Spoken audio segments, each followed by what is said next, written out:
Malayo pa, pero malayo na. Hanggang saan kaya ako dadalhin ng pangarap ko? Yan yung tanong na palaging tumatakbo sa isip ko. Na marahil, ganun din sa isip mo. Kasi kung titignan mo, kakaiba talaga yung ginagalawan nating mundo. Parang minsan, nagtitripan na lang tayo. Paikot-ikot na lang yung sitwasyon na paulit-ulit kang natatalo.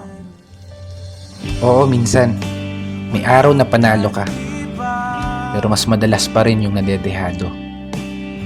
May oras na gulong-gulo yung isip mo, may panahon naman na pumapabor sa gusto. Ganito siguro talaga yung ibig sabihin ng buhay. Hindi perpekto ang tempo, at lahat nakaayon lamang sa tiyempo. Pero kahit ganon, dapat magpasalamat pa rin tayo.